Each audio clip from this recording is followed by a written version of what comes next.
Čestitao bih svim akterima danas na odličnoj atmosferi, na odličnoj nogometnoj predstavi. Čestitao bih i sucu koji je dosta mlad, pod ovakvim tenzijama i pritiskom odradio posao, po mom mišljenju, jako dobro.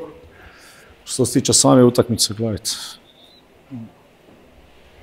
igrao sam i puno ovakvih, jednostavno dojma sam da smo zabili ono što smo trebali zabiti u prvom poluvremenu da bi išlo sve na našu stranu, malo bi se Željo morali otvoriti i mi bi tu malo bili mirniji, ali jednostavno ovoliki broj promašenih šansi, sad sam vidio 22-23 udarca, vratar Želje je opet sigurno najbolji i na kraju, kako to ide u nogometu, na kraju te moglo kazniti, ali što je Krpić promašio na kraju, tako da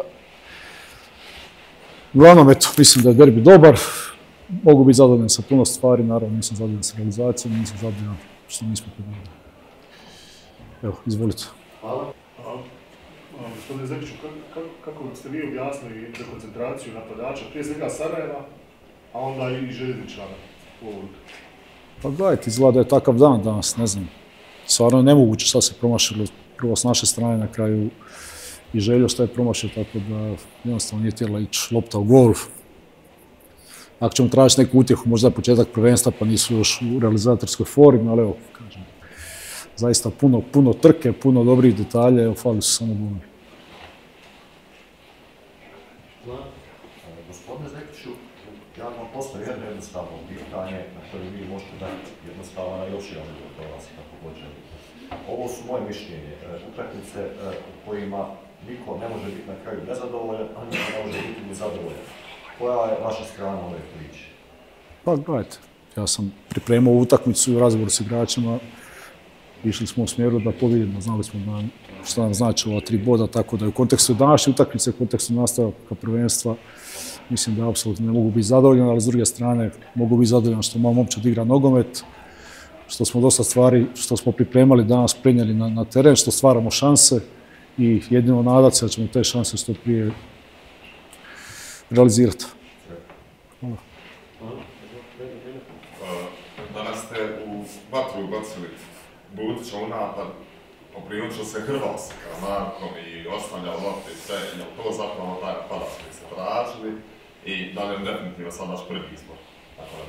Je, apsolutno sam zadovoljan s njegovim nastupom, sa njegovim shvaćanjem ovog svega što smo stali prije njega. Naravno, sve je napravio odlično u pripremi, ali naravno, eto, i on je zakazao realizaciju, ali nadam se da će i to doći. Još jedno pitanje, da li bi mislim, prerano je govoriti, da li bi bili neku stvar promijenili pred utakmicu, sad nakon utakmice? Je li ima neka stvar da vas baš da bi instant promijenili? Pa evo, pošto sam ja malo smršavio, stavio bi sebe pa bi zabio gol. Ne znam što bi promijenio, gledaj. To ću, jako pitanje ti šalice, pitanje ti na mjestu, ali sad kad dođem doma, kad budem gledao tu utakmicu noćas, vjerojatno ću imati 100 stvari koje ću sam sebe zamjeriti, ali poslije svake utakmice, tako čak i kad pobjediš uvjerljivo. Uveče trener Haris Mrkonja, N1 televizija. S obzirom na ono što smo vidjeli na terenu i rezultat, kako bih rekao, ova 2 izgubljena boda, da li to za vas nešto mijenja? Da li sada osjećate da možda više zaostajete naspram onoga što su ambicije kluba i ono što želite da postignete na kraju sezone? Pa gledajte, to promišljanje bilo i prije ove utakmice, tako da ne treba od toga bježati. Naravno da ćemo ova 2 boda faliti i da bi nam bila velik vjetar u leđa, da smo danas uspjeli pobijediti, nažalost nismo, ali mislim da je ipak prerano za nekakve krajnje zaključke, ali ne smijemo ovako, ajmo reći, grubo prosipati bodove, ali dosta smo i prosuli ove sezone, a sjetite samo na Koševu koliko smo drugo po vrijeme imali šansi, tako da zaista mogu se samo nadati da to su sve dobri igrači i samo da eto malo da i krene ta realizacija. Ko je pa vama bio igrač utakmice? Pa gledajte, bilo je dosta dobrih igrača danas, tako da... A ipak mislim da je vratar Želje u presudnim trenucima bio najbolji. Kako je bio na Koševu, tako je bio danas. Jer ono što je izvadio u tim trenucima, zaista je utakmica mogla otići sasvim drugom smjeru. Gospodine Zekiću, koliko sad nakon utakmice možete prokomentarisati da je odgoda s borcem loše utjecala na lošu? A gledajte, o tome već pričam sad koliko dobrih 20 dana, pa ne znam, nemam pojma sad, ja mogu, što ja tražim alibi neki ili nisam dovoljno pametan da bi vam rekao nešto o tome. I meni je prvi put u trenerskoj karijeri da imam takvu situaciju da poslije priprema imam jednu nacionalnu utakmicu kupa, da nakon toga imam pauzu 2 tjedna, ali ne mogu sad reći da je to razlog što danas mi nismo zabili ovoliki broj prilika. Trkački smo bili, ja mislim, na velikom nivou, taktički također, tako da evo. Ne mogu sad to iskomentirati i tražiti nekakav problem u tom. Iako naravno, evo, da smo igrali protiv borca pa da smo pobjedili, danas bi došli sa još većim vjetrom leđa, ali to je sve pitanje svih pitanja, tako da te stvari ja ne mogu stvarno ni kontrolirati, niti sad previše ni komentirati.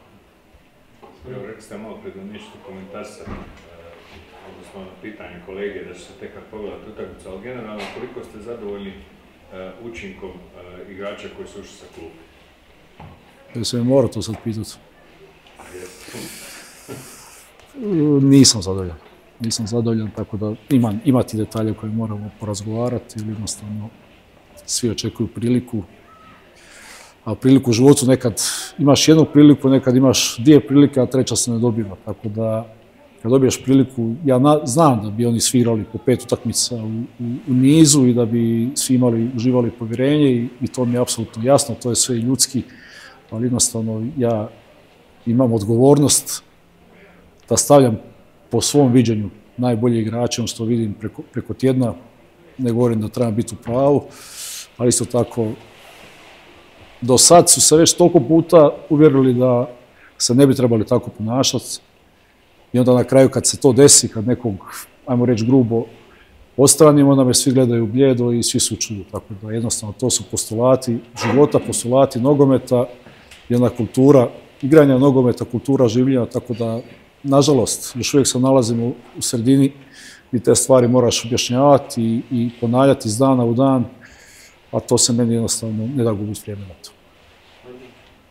Dobro večer, do kraja sezoni gledat ćemo najmanje još jedan gradski derbi. Zanima me gdje biste voljeli da se on igra na Koševu, na Grbavici, i ako se sjetimo one prve utakmice ove večeras, po vama gdje je vaša ekipa bolje izgledala? Pa evo, prvo ćemo odgovoriti na drugo pitanje. Mislim da smo danas ušli u utakmicu puno bolje nego što smo ušli na Koševu, tako da i to je to neki mali dio iskustva i prezentacije igračima prije ove utakmice. A gdje bi volio igrati? Naravno na Koševu. Iako zaista moram pohvaliti atmosferu, zahvaljujući našim navijačima, zahvaljujući želji navijačima, i apsolutno ovaj kolorit je nešto na što bi grad Sarajevo i cijela Bosna i Hercegovina trebali biti ponosni. Evo, dobio sam već 1.000.000 poruka i iz Hrvatske i iz cijelog regiona, tako da je prepoznat naš derbi, bez obzira što se igrali derbi danas i u susjednoj Hrvatskoj i u Srbiji.